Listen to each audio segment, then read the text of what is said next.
Yeah. And there was water. Oh, there was water. That is for everything we've done. That's an Yes. entire career. It's that much.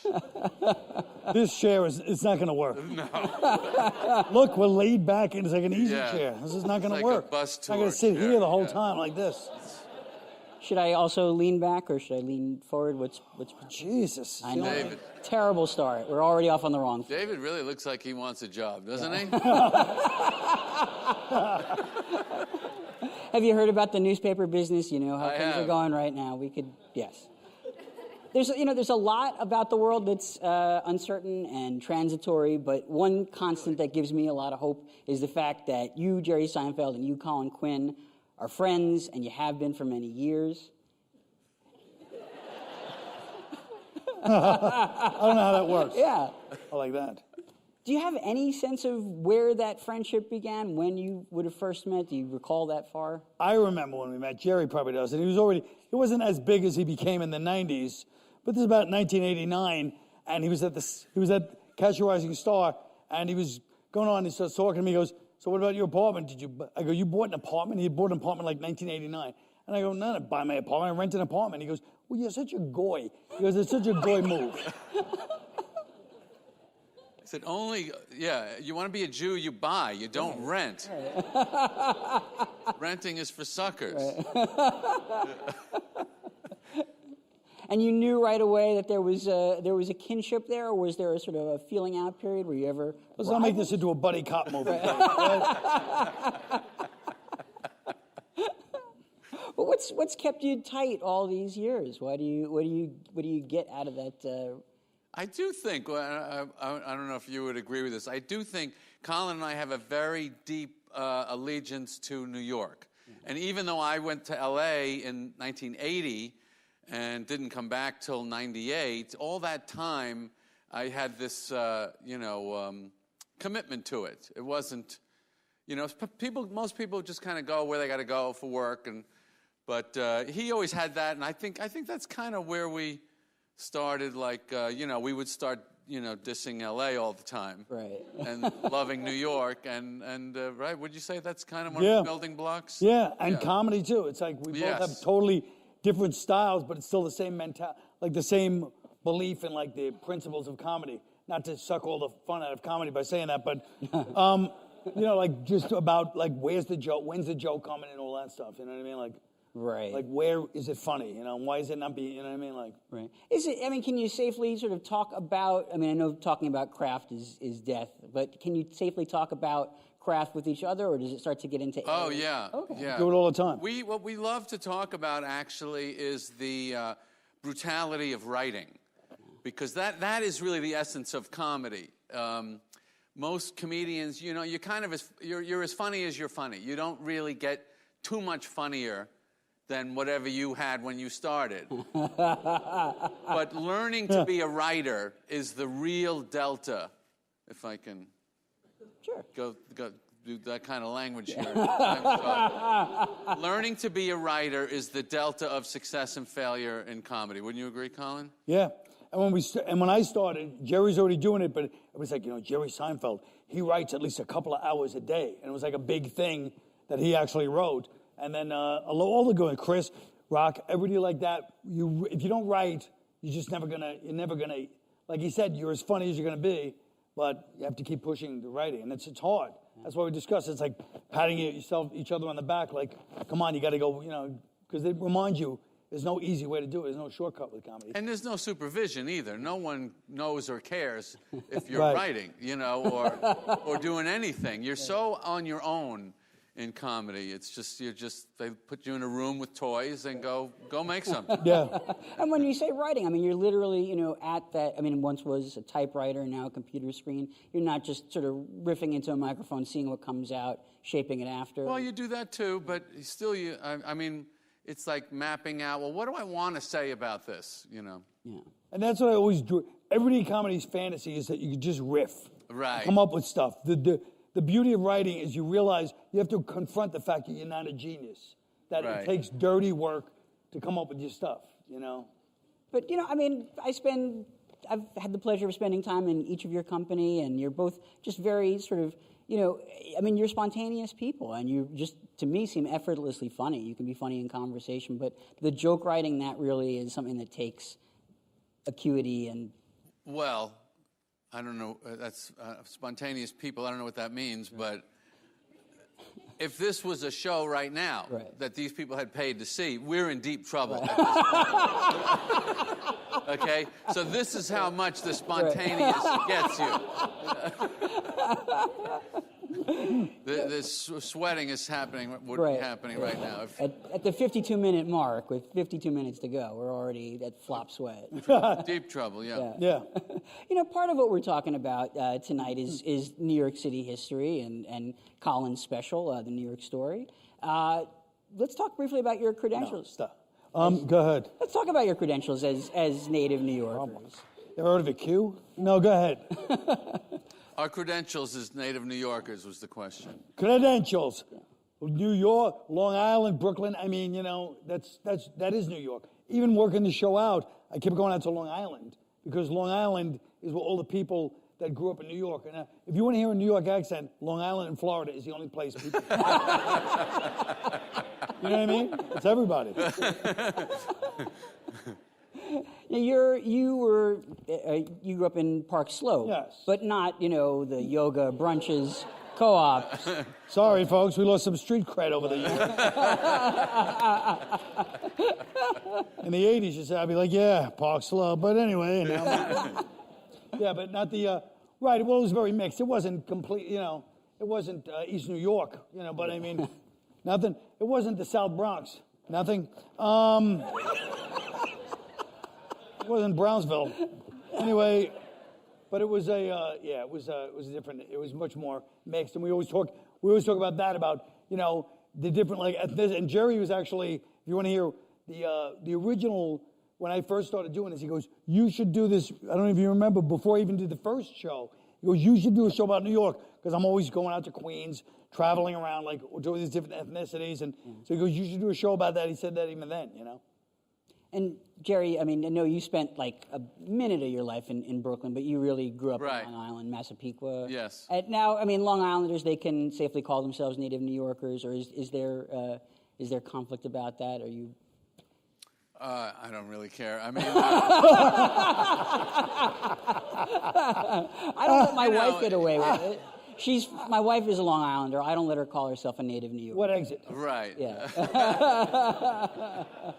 Well, my parents are from the city, and the city, the city was always that, Oz.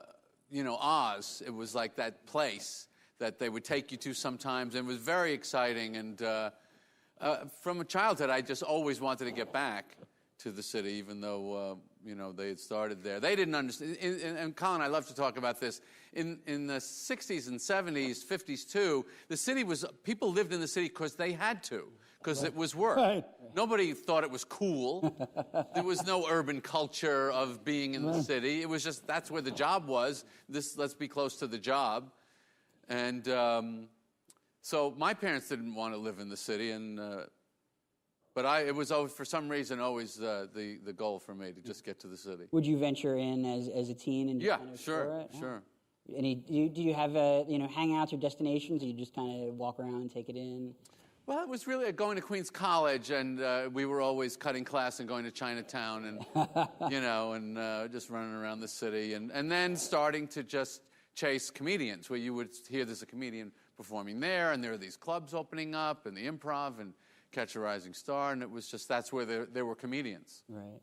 Do either of you have any sense of how far back your ancestries go in New York? Have you ever explored that, or found out sort of when your forebears arrived here?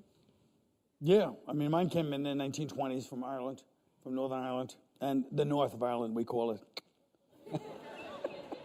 And because we don't like the British, we say Northern Ireland's part of the British colony. Oh, okay. And they came like the 1920s. Mine about the same, early 1900s. My dad was an incubator baby in Coney Island. He was on display. They had just invented the incubator. He was. You could literally tell me anything, I'd believe it. No, it's true. Yeah. Totally susceptible. Yeah. Yeah, I mean, in the New York story, I mean, you talk about, I mean, historically, the arrival of the Irish and the arrival of the Jews here in the city. Sure. The Irish, at least, as you portrayed them, I mean, they were the organizers, the laborers. The Jews were the kvetchers, it seemed. No, the Italians were the laborers. Oh, okay. We were the civil servants. Right. It's a different thing. Okay. Let's get that straight. Right, Then the right. Italians came in their big hands, and we're just like, okay, over there and build that way. And yeah, that's how it was. Right. Do you see yourself? I mean, do you see some part of your character, in? Do you see your identity reflected in that in some way? Sure, in like the cynical part of the Irish or the sarcastic. I mean, what people don't understand about Irish people is we look at ourselves as real intellectuals for the most part. And people don't realize we think we're the greatest writers, just the big intellectuals. So, yeah, of course I see that in myself and most Irish people. I think, like everybody else, we all love. We're proud of our writing people, and we're even proud of a guy like Conor McGregor, who's not an intellectual. Everybody's very tribal when it comes down to it. Right. I mean, Jerry, what do you think about? I mean, Colin talks about the Jews arriving and being the kind of it's your line. He helped me. Yeah. You talk about them complaining on the boat ride, and then they. Right. We sat down. Colin is one of the great Semitophiles that I have ever met. I mean, he really understands deeply the Jewish character and the Jewish mindset. Yes. He has kind of adopted it, I think, and really made an Irish-Jewish cocktail out of his whole personality. Thank you. Yeah, I do. I've studied the Jews a long time. The story. Tell the story about your mother and the lady in the front. Naomi, her friend Naomi. My mother is a Jewish friend, and she told me years later, she goes, because our house had like nice like rugs and something that wasn't really like tagging from the Irish side. She goes, Naomi used to tell her friend Naomi is Jewish, and she's like, for just a few dollars more, you can get this rug, and it's like an Afghan rug or something like that, and you can get a lamp. Like, that lamp might be a little loud, and so she basically made our taste, our house look beautiful, because of my mother's Jewish friend. She steered her. She steered her, gently but firmly, as the Jews do. Gently, but, not taking no for an answer. The word relentless has come up. Do you see that dynamic replicated in any way in the way that the two of you work together, or is it totally different? No, but I mean, Jerry is a real direct. Like, people always like, how do you direct a one-man show? But it's like directing anything. You can say about anything. He's his editor, writer, and also stage stuff. He knows, like, he understands. Like, he'll say to me, and he's the only person with the authority, may I say, that I would listen to when he goes, well, I don't get it. What's the joke there? Like, normally it'd be like, get the joke, you're not a comedian. But he's like, I don't get it. It's Jerry Seinfeld. You kind of have to take that, and say maybe the joke's not coming out. Do you feel your heart drop in a moment like that? For Jerry, of all people, to say, I don't see the joke in that. That's no, I get mad. I get mad, but I mean, No, the jokes to us are just bricks, and it's just we're building something, and this brick looks like it's not on there right, and it's just a structure. Right. So we have a couple of clips from the New York story, so we're going to show them back to back. I don't want to make this uncomfortable. Could we not do that legal? I'm kidding, folks. Okay. You're genuinely okay if we do this? The material. I'm not even going to answer that. Okay. Did Netflix approve it? Hey. Yes. We have legal permission to do it. So a couple clips from Colin Quinn, the New York story, and then we'll talk more about it. But you still don't have the psychological, the attitude, the superior attitude that came from the British, Because the British showed up, and the British, in those days, they showed up, it was theirs. Nobody even fought. They're just like this, the drill, it's the British Empire. And they brought the real Navy. They're the Royal Navy, the biggest Navy in the world. So even Peter Savage is walking around, looks out in the harbor one day with his wooden leg, He just turns to his Dutch friends and speaks in Dutch. We're fucked, you understand me? And the British were like, we can keep the names of the towns, they're quaint, but lose the shoes. The British Empire. We can get rid of the windmills, please. And what are you calling it, by the way? Like New Amsterdam. Because the Dutch named it after their most prized possession. Amsterdam is beautiful. The British rename it after the 6th shittiest city in Northern England. York was always a shithole, Like, we should have been named New London, right? But New London there already was a New London, Connecticut. But if you've been to New London, Connecticut, you realize they should be called New York and we should be called New London. And that German personality is still there, the abrupt, rude, polite, where people from out of town, they ask directions, they're smiling, you're giving them information. Excuse me, where's the museum? Excuse me, where's the subway? People from New York accuse you of information. Like you owe them the information. Don't say excuse me, just block you. Where'd you get the ice cream? You're like, holy shit. And then if you tell them they want a review, you're like, over there, is it good? And if you say it's good, you have to leave, or they might come back like, where's that guy that said this was good?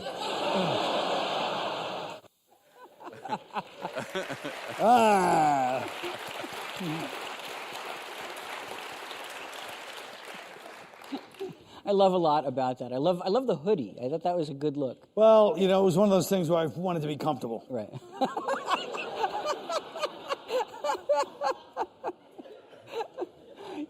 When you look at, your recent specials, including this one, and you also did one called Unconstitutional, and a previous one, Long Story Short. So, these are not just, a series of jokes. These are like almost comedic essays. They have a narrative to them. There's an overall point that you're trying to make. How did you how did you even come to that kind of a format in your comedy? I did a thing called Irish Wake. And, but that was in the 90s. But then one day at breakfast, I don't even know if you remember this, and Jerry goes to me, why don't you start doing some more of those one-man shows? Do a one-man show. He says, do a one-man show, I'll make sure it gets done. You know what I mean? It's like 2010 or 2009. And he goes, do a one-man show. And I go, Jerry, I came to him a couple of months ago, I have the one-man show. And he goes, really? And they came and watched it at the theater downtown. Right. And it was choppy. But he goes, I'll direct it, Because Jerry's very OCD. He doesn't like when things are kind of sloppy. So he goes, I'm coming to come in and direct this and shape this. And then he came in and directed that one. Right. So, Jerry, I have to imagine, anybody that anybody that has access to you, other comedians that are friendly with you, would love to have, your collaboration, your input on the things that they do. And I'm sure you're very careful and sparing about who you formally collaborate with. So why Colin? Why work with him in that way?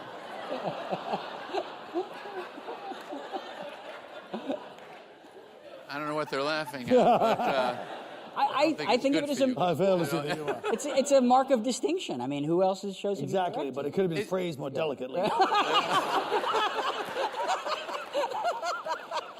They're laughing at your audacity. I was doing an episode of Comedians Cars with Norm Macdonald the other day, and one of the questions he asked me, he says, if you don't like a guy's act, is there any chance you could like him? And I had to think for a second, and I went, no. And so, but when you do like someone's act, and you, because comedians, as much as, we have lots of friends whose acts, you could take it or leave it. And it has to at least rise to a certain level of, I don't know what that is, but that's part of comedic friendship, is you have to kind of have a respect for their work. Right. And I've always just adored the way he writes, the way he thinks, the way the things he finds. They're wonderful, small, hilarious things. So for me, it's like, it's fun to play with. They're beautiful,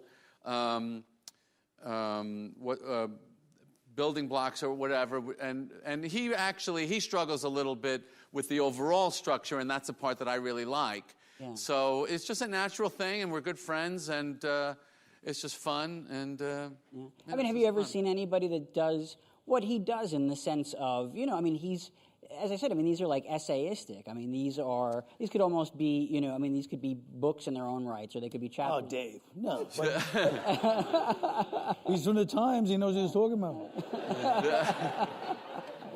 They could be op-eds. I mean, Well, but he's, you know. actually, the truth is, that's kind of a little comedic sleight of hand that we do. We want you to feel that way. Right. Whether or not we're really doing that, I don't want to say. Right. You know, sometimes a lot of comedy sounds like you're driving to a point of logic or perspective, and you're really just setting up a joke. Right. It's a technique. Right. So, but his ability to create a lot of things like around this idea, which was what did each ethnic group contribute to this idea of a New York personality, and he was able to just drive on that and create all these things around it, and then you have to get them in the right order, in the right shape. And, exactly. And that's part of it, but. The answer is his material is the reason I love to work with him. His material is great. Yeah.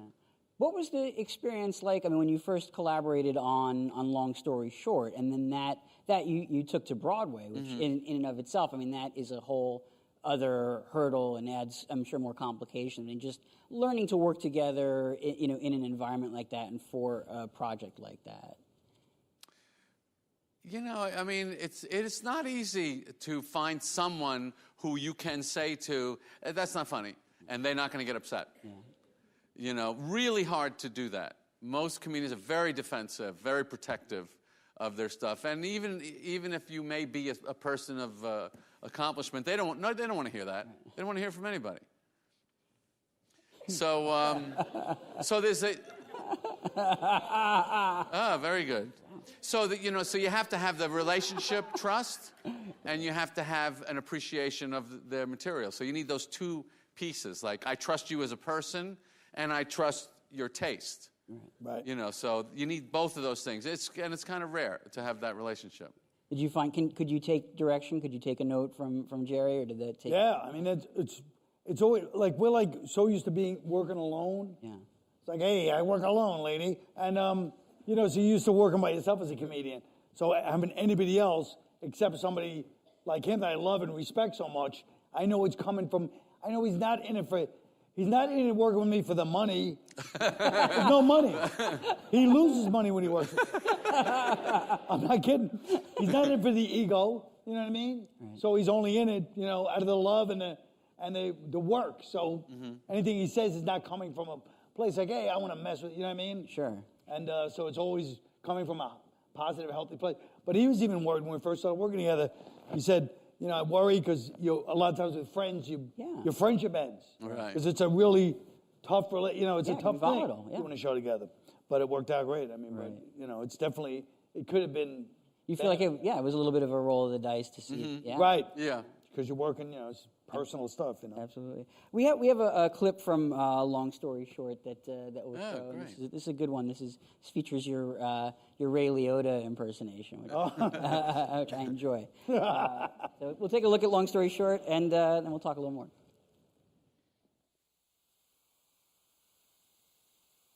But it was a glorious time for Rome, It was the beginning of the mob. They all had that. They had that Ray Liotta swagger, You see, Caesar couldn't have been more than 28 or 29 at the time, but he was already a legend. He started out doing hits for the legions. You see, hits never bothered Caesar.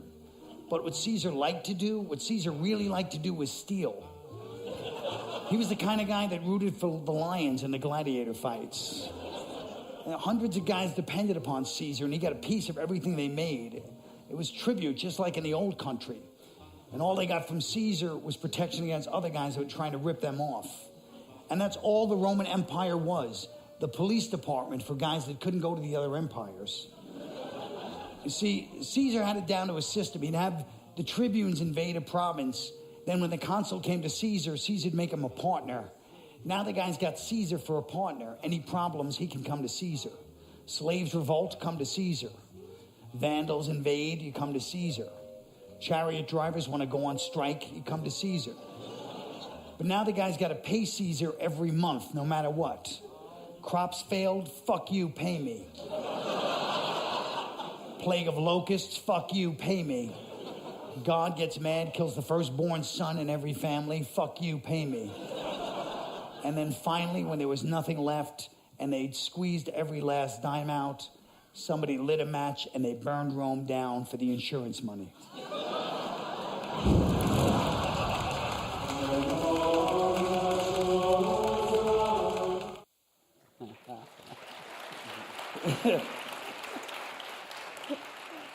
I think that's terrific. Yeah, it kind of makes sense. Like it was almost the history of it in a way. Yeah, no, but you're really sort of dancing on the head of a pin there because you're trying to get the Goodfellas homage just right, and you're trying to be, factually accurate. Right. You got it all. I mean, are you literally in the process of preparing for a show like that? I mean, are you sitting down at the library and going through books and reviewing the history of it? Is it things that you just already remember from? No, I mean mostly Google. Google and stuff. I mean, for that show. But for unconstitutional, I read like 4 constitutional books. Right. Worst, man. Oh. Yeah. But I mean, for that kind of stuff, we know the history of Rome, but it's like, Yeah. it's more like Googling that and then watching Goodfellas. Right. So you're getting paid to do the things you like. Yes. Yeah. I mean, one of the, if I remember it correctly, I mean, one of the sort of ideas of Long Story Short, I mean, you're tracking the history of civilization from culture to culture. You're talking about how sort of just tenuous the idea of civilization is, how it's always sort of on the precipice. Do you feel like you were ahead of your time there? You were a little too on the nose with that thesis? Well, I mean, we always talk about that stuff too, about how everything is just how humanity never seems to, like, I think it was Jerry's line when he said, it's not after you, it's after me. How people are just, it's been like that since time began, just that whole, like, people looking out for themselves first, and just the how we can easily just turn. Yeah. I mean, Jerry, I imagine you must regularly get offered opportunities to do other things on Broadway, direct, be in things. I mean, does the larger idea of Broadway appeal to you, or this was just a kind The larger idea of Broadway? Me? Yeah. Being involved in it somehow, no? Being involved in Broadway? Yeah. Me? Yeah. Doing what? Singing, dancing, or?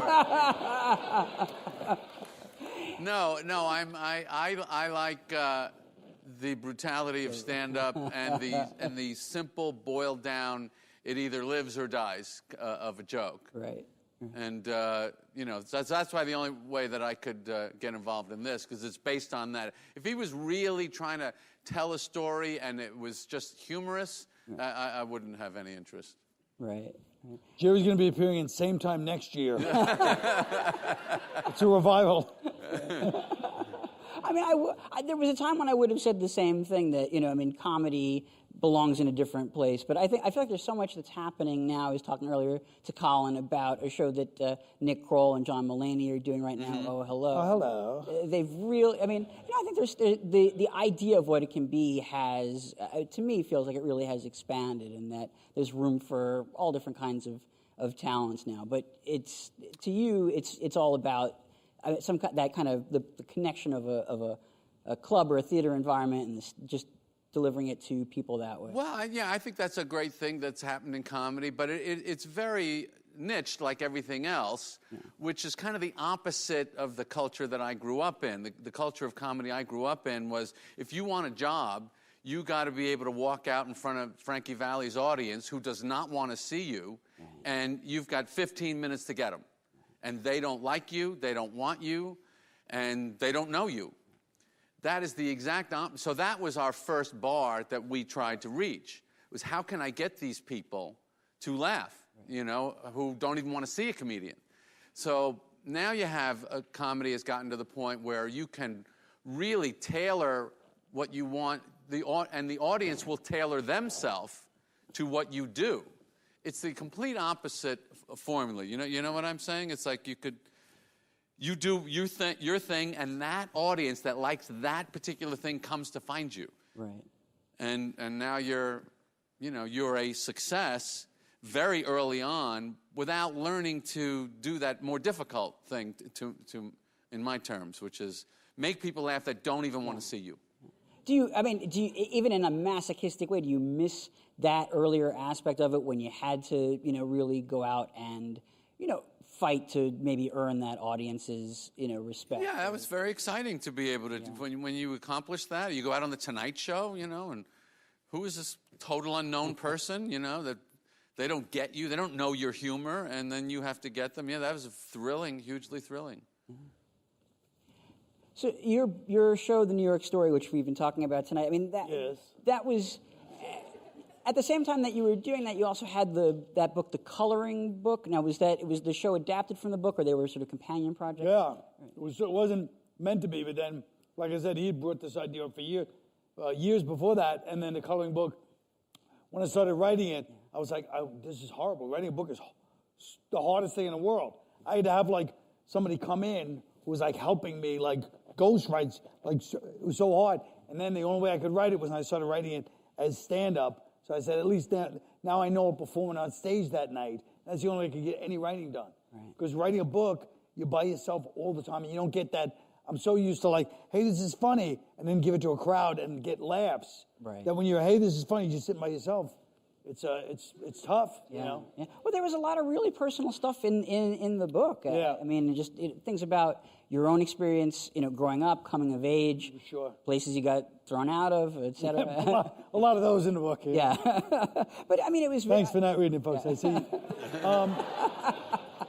I thought you were very giving of yourself. Thank you. Yeah. How do you decide, even in these two projects, a stand-up project and a book project, what goes into each, or how much of yourself to share, and these kinds of things? Well, with the book is different, but with stand-up, our rule, which is, we talk about it almost repetitively. Like I said, I feel like it's almost to remind yourself. It's if it's not getting, like you said, if something's humorous, it's not right for stand-up. It has to get laughs. Or I feel like stand-up has to be funny. It sounds like an obvious thing, but, if people are doing, you have to get laughs first. Then whatever you want to say, that's great. Right. So, but it's not getting laughs, then you could put it somewhere else. You know what I mean? Yeah. But with the book, I was just, like I said, at that point, I was just I better finish this book.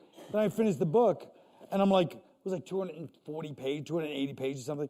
And then the book, I was like, well, it's a little short. I was like, are you kidding me? It almost killed me to do the book. And they tell me it's one of the shortest books they've ever published. You won't be seeing me here by McGraw Hill anymore, I tell you that. Oh. I don't mean to put you on the spot, Jerry, but did you happen to read his book? No, I did not. Okay. I find books, that's too long for Right. me. If it was a literal coloring book, then... I did pick it up, and I did read different parts of it. And I think we did, that's how, New York Story started. Yeah. Really thinking, this could easily be shaped into that. Yeah. There's an idea, in the show that you talk about sort of how out of place when you hear people in New York expressing themselves optimistically now, right? How strange and out of place that feels, especially given the era that you grew up in and what you were sort of used to. Sure. You talk about negativity sort of making humorous characters. Yeah. Do you mind just expanding on that idea? Well, just the fact that when everyone thinks of a character, when you think of a real character, what a character, it's never somebody who's positive going, hey, I want, you know what I mean? It's always somebody's got a little bit of a shit out, you know what I mean? Right. And New York was always known for that. Even when you look at Bugs Bunny, right. Bugs Bunny was a wisecrack New York accent. What's up, Dad? And it's that type of side of the mouth kind of personality that's just cynical. I feel like that was one of the things that's gone now, Yeah. Past, yeah. Does it feel? It feels strange even now when you talk about it in the special. Just somebody talking about how nice it is when the sun is out and what an odd thing to hear somebody express. It just doesn't feel like something that a New York person would say. Yeah, in my elevator, it literally happened to me several times. How much are you loving this sun? Yeah. I'm like, Jesus, not as much as you apparently. And then. People going, lacrosse equipment and elevator. It's just weird. I mean, I think one of the greatest things about this show, and I love this show so much, the New York Story, is that he's the only person who has the comedic ability and kind of the background to capture this moment of New York, which is gone. So he was able to document it. You know, to me, this show's like a document of a lost city, you know. Right. And so it's fantastic to me that, and nobody seems to care also that a lot of it is ethnic judgment. Right. About different people. These people are good at this, bad at this, and these people like this, and these people like that. Right. And don't you find that interesting, David, that nobody gave a damn about that? It's this thing that we're not supposed to be doing. He does it for an hour. Yeah. and everybody likes it. I found that to be very interesting. Nobody gave a damn until now. I want to be careful about how I express this because I've thought about this, but I haven't said it out loud. And it's probably going to come out all wrong. But it's almost like a sort of gentle corrective to, you know, political correctness in a way. I mean, it's not saying, you know, you talk, for example, about the distinction between, you know, racism, which is institutional, and, you know, prejudice, which is personal. Right. Right. And not that, you know, obviously life without prejudice would be great, but a certain amount of it is certainly in a certain era of New York was just to be expected. It's just sort of how people operated. Sure. I mean, it's almost like I said, people are tribal in a certain way.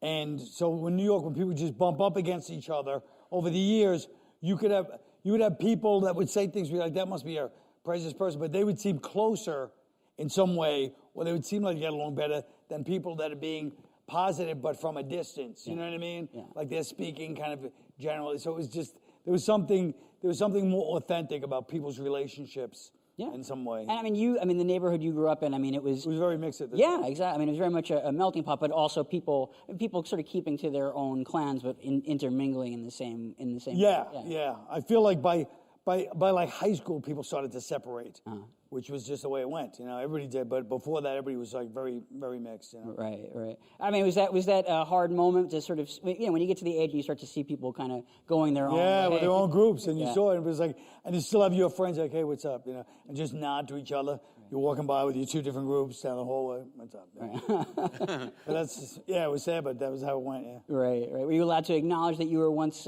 friends with those other people? Yeah, but it was it's high school still. Right. I'm sure it happens to all kids, like kids that were friends, and then one became a big, even if they're the same race, and one becomes a football star, the other kid's kind of a nerd, and they're still kind of friends from when they were little kids, but you know. Right. Were you still kind of aspiring intellectual then? A nerd? No. Well, I like that better than nerd. Yeah. No, I was kind of. I mean, I was an intellect. I used to read all the time, but I thought of myself as kind of like a, as you know, in the book, I thought of myself as like one of those Irish hard drinking intellectual types, and I had the hard drinking part down. Because I used to read this book with The Ginger Man by J.P. Dunleavy, and I based my whole life on that. Right. Didn't work out well. No. It ended early. Yeah. I'm sure you've encountered, both of you. I mean, people who have lived in New York for any amount of time, they say, you know, they miss the old New York, which to them is, you know, basically any period before other people showed up and somehow, you know, changed the character of the city. But I mean, both of you lived here at a time when, you know, it was pretty rugged. I mean, the taxi driver era of the city. I mean, are you ever genuinely nostalgic for that period, or is it a good thing that we've sort of moved beyond that? This is one of his favorite things, and I love to poke him about this. You know, which is worse, the Disneyfication of Times Square or living your life at knife point? You know? Which is really worse, you know?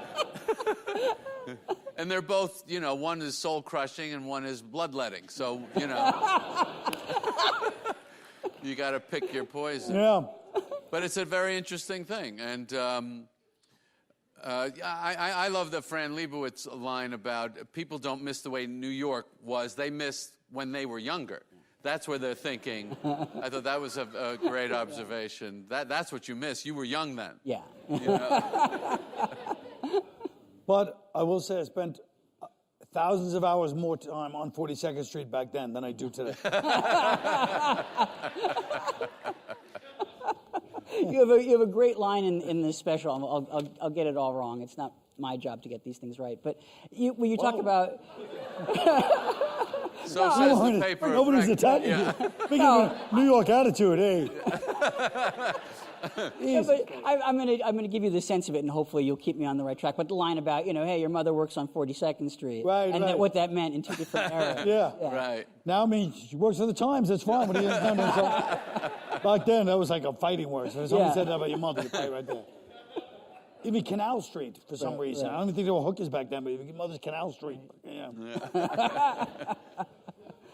Jerry, I mean, forgive me for, invoking the old sitcom, but, just in the period that you were making it, you're mostly living in L.A. Mm-hmm. Was it in any way difficult to, try to reach back and remember the character of the city? It was a little, but luckily it was mostly New Yorkers writing the show, and, we wrote it from our impression of it. And some people were writing at the time that the show kind of changed people's perception of the city. As the city was changing, we made it seem like this fun, frolicky kind of place, Whereas the Taxi Driver was the 70s image, we changed the image of it. Absolutely. No, I think, when people sort of think of, just a sort of a quick, snapshot of it, that is, they probably think of the show before the specific experience of it. But, you tapped into also, we talked about with Colin, the idea of, you get characters from negativity. And that seems, in one way or another, that also seems to be the ethos of your show. Definitely. Yeah. Inexplicable malevolence was our favorite thing.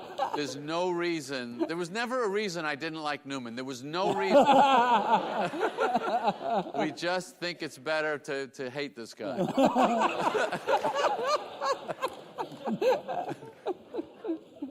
Now, you've continued to have a TV presence with your digital series, Comedians in Cars Getting Coffee, that recently finished its 8th season. So we have a clip that we're going to show now. This is actually nice.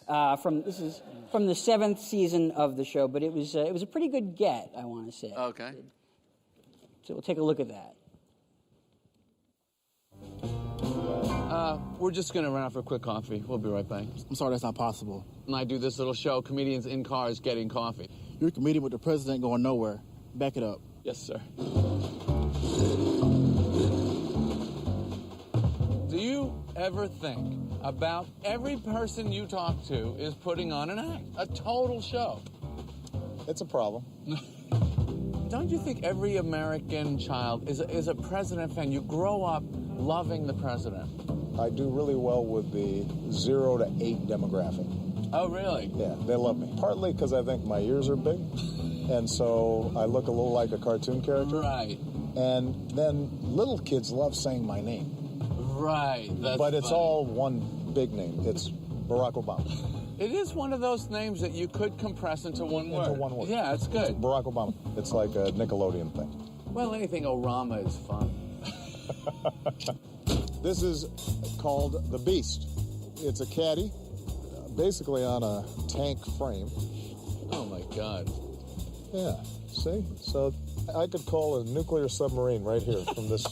How about you don't have that? I don't have that. Yeah, it's a cool feature. Plus seat warmers. So between the nuclear submarine got thing that. and the... Yeah. Oh, is that right? That's standard? That's pretty standard everywhere now, yeah. This I like, though. I'm going to get that. You can't have that. What is it that you really want to do that they don't let you do? I would love to just be taking a walk, and then I run into you. You're sitting on a bench, right? Now and suddenly I say, "Hey, Jerry, how you doing?" And you say, "I'm doing pretty good. What are you doing?" "Oh, nothing. It's a Saturday morning." Right. That moment when you lost your anonymity. Mm-hmm. And anonymity is not something you think about as being valuable. With all due respect, Yeah. I remember very well not being famous. You think it was okay? It wasn't that great. Yeah. It was... You think being famous is better? Yes? Yeah.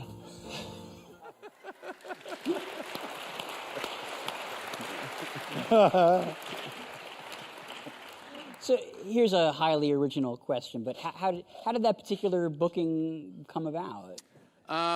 My producer that produces Comedians in Cars also produces the debates for the election. Wow. So she knew a lot of the people in the White House staff, and they were in communication, and they liked our show, and he liked to do shows like that looked like fun, and we had met one time, and they just kind of talked about it, and it happened. It was really exciting. Right. I mean, you from your previous encounter with the president to this experience, I mean, you found him. It seems like just a pretty he's a good laugher. He likes to. He kind of easily tells jokes. Were you? I mean, you find him genuinely funny, a good joke? Oh, yeah. If I didn't see that he had the ability in those correspondence dinner monologues, I wouldn't try and make the average politician funny. I would not try and do that. Right. I'm not actually good around people. If someone's not funny, I tend to just shut down. Some comedians can just spritz, and they're funny, and they get people going, but I have to be around somebody funny to feel funny. All right. Well, my follow-up question is going to be terrible, but has there been any discussion about getting the president-elect on the show? No. Okay.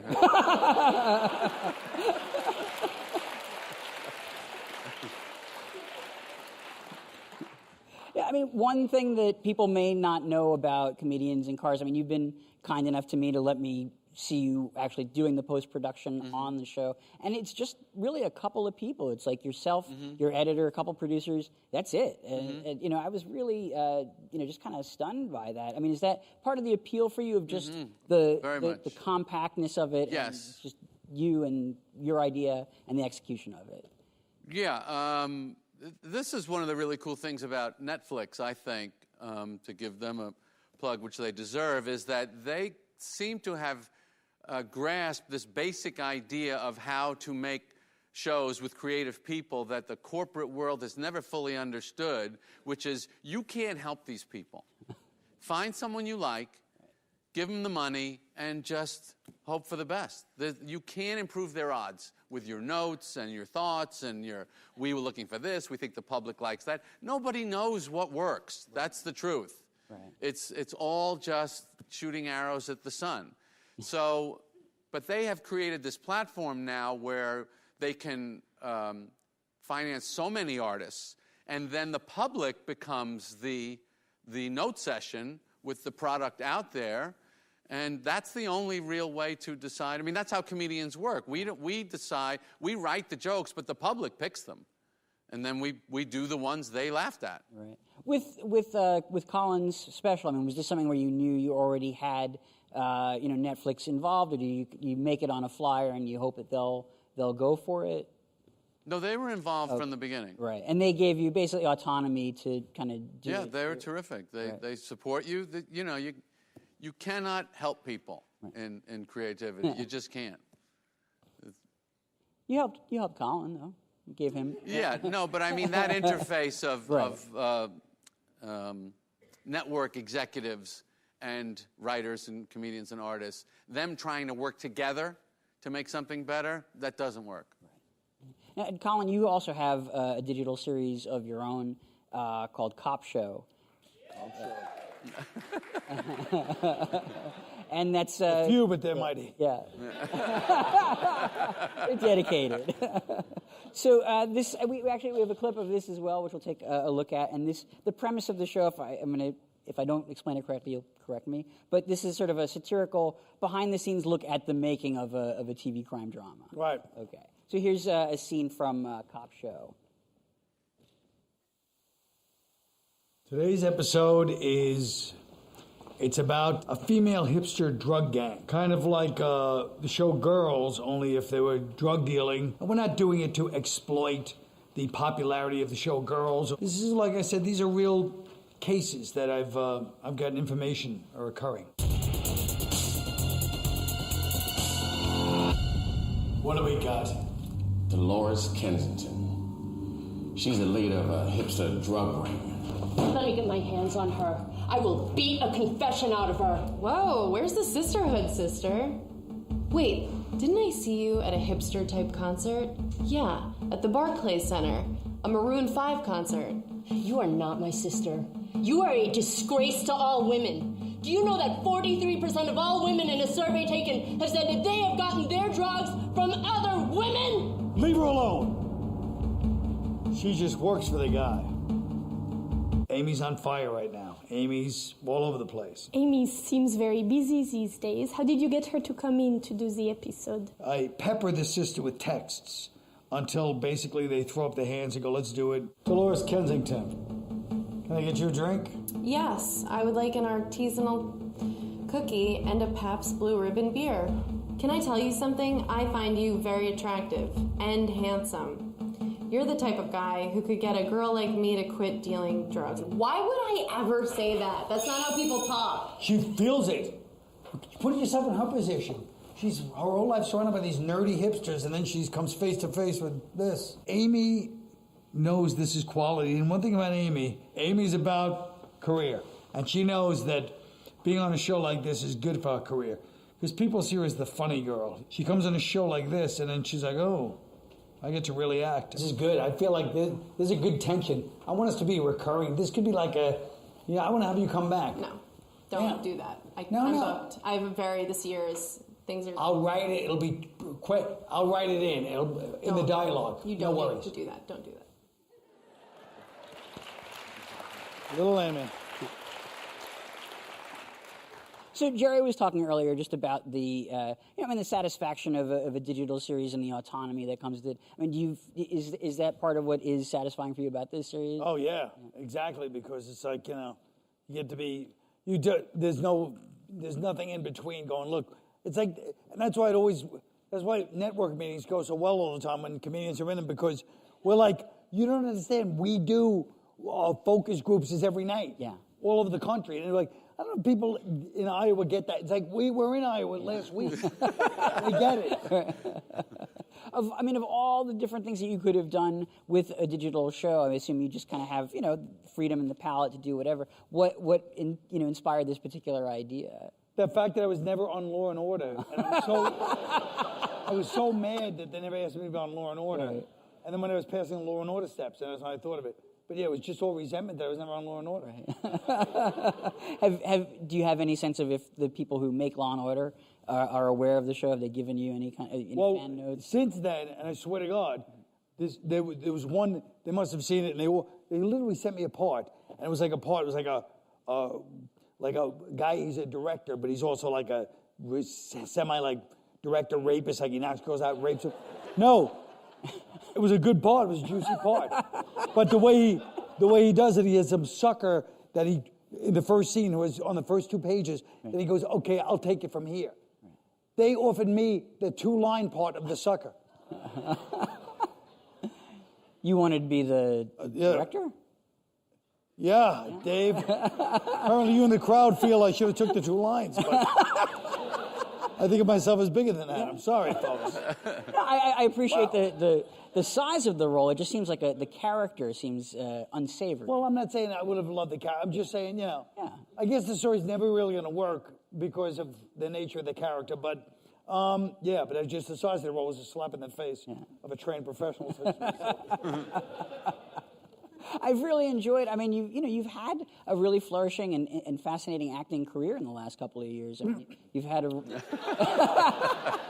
you had the role on Girls. I thought you were terrific in Trainwreck. That was a wonderful performance. Oh, now you applaud. Was he unconstitutional? No, go ahead. I mean, do you have to be, in this profession, do you have to be kind of binary about, okay, I'm going to pursue the acting or I'm going to pursue the stand-up, or is there a way to do it all? Another thing we talk about all the time is, stand-up, like acting is fine, but stand-up, it takes your whole thing. Yeah. Trying to write, it's really hard. Yeah, it's a whole career, but I was talking about this with a friend today, because is stand-up so popular now that if you're a young comedian and people like you and you're building a following, maybe you don't have to do anything else. But I think you always do. You always have to kind of repurpose or show that you have another ability.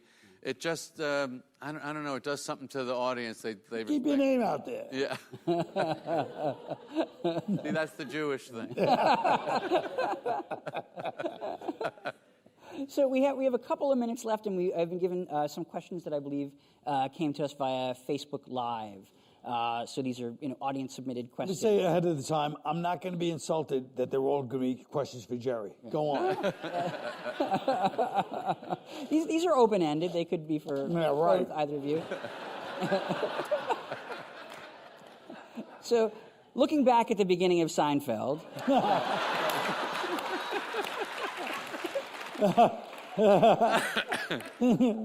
David, did you do that? Yes. That was good. Yeah, that was good. The question is, what aspects of the lost New York culture do you generally mourn, and which do you think are better left in the past? Well, I think we kind of covered that. The characters are lost, but the poo-poo scoop law was good. Right. It really is. It really is about that the city became a destination of, kind of a paradise. Yeah. I live in Manhattan, don't you remember in the summer, people say, yeah, we live in the city. They would almost say it like, unfortunately, it's like there's nothing we can do if we can't get out. I'll tell you what I miss. What Park Slope used to, what I've noticed in Park Slope, which I'm sure a lot of neighbors now, nobody's out. Like in the old days, the streets were filled with people sitting on the stoop, and nobody's out anymore. Yeah. Streets you walk over the block, middle of the afternoon, nobody's out. Yeah. So this is a question specifically for Colin, and it's I think a better expression of something I tried to ask you earlier, which is, how did you manage to touch on so many cultural stereotypes, but with such care? I don't know. I mean, I'm just telling, people I knew and what everybody probably kind of, I don't know. It's hard to say, but I mean, it was just, Yeah. Well, I mean, the real answer is he makes it funny. If it's not funny right. as it is, he doesn't get away with it. Right. Comedy always fixes all the problems. Right. But, some people can be funny, but also, provocative a little bit, and not to say that you don't have, an edge to you, but there's I dare anybody to watch this and come away offended. I mean, some people don't take the same approach. Some people, they don't care. I think you seem to care. Yeah, I mean, I care about people, sure. I don't have hate for any of the groups I'm talking about. Underneath, what I mean? That's a good place to start. Yeah, I'm just saying, I'm not like, hey, I'm going to sneak this one by people. Right. I'll say whatever I want, but it's not, yeah. There's this little thing of, I want to say this and I want to be funny. And that little balance. Right. If it's 1 inch above, I really want to say this, and it's not that funny, the audience they will recoil instantly. It's like you're preaching, or you're trying to make some stupid point. Right. And funny. But if it's always, this is really funny, and it says something, then you're okay. Right. Yeah, which is fine if you're a preacher. But if you're advertised as a comedian, right. You have to be sure you're getting laughs at what you're saying. Right. Right. So one final question. Do you think there is a generation gap in comedy? Whoa. I don't... No. What a note to end on. Whew. I don't know. I mean, I feel like all the young comics or anything, they're such comedy, so like they grew up on stand-up in a way, so they're like, they know comedy in a way, it's scary. They're like, oh yeah, well you did that bit in 1995, and it's like, what the? Like they know it in a great way. And so I feel like this funny is funny still, I feel like it's still the same way, I just don't know. go along with it. I can tell just by the it's going to be trouble. Right. Well. Yeah. I want comedians to always push themselves to be bigger than the niche that they started with. When I started, all my bits were about cold cereal and Little Green Army Men. And if you weren't born in like an 8-month range of me, you didn't get it. And then you work to get broader and broader without being generic or pandering. And to me, that is the mission. Instead of playing to your crowd, this is to me the generation gap of my old school and young people today. That's get bigger. Don't just play to the people that get you. Play to the people that don't get you, and you'll get better. Right. And the act gets better, and everything, you know, that's where you should try to go. So that's a little gap that I see that in the newer comedy that I don't love that much. That was mostly a good aspirational Yeah. to conclude on, I think. It was, everybody should aim a little higher. Everybody be ambitious, Well, Jerry Seinfeld, Colin Quinn, thank you so much for sitting Thanks, down. Dave. Thank you, Such a David. pleasure. Thank you, Dave.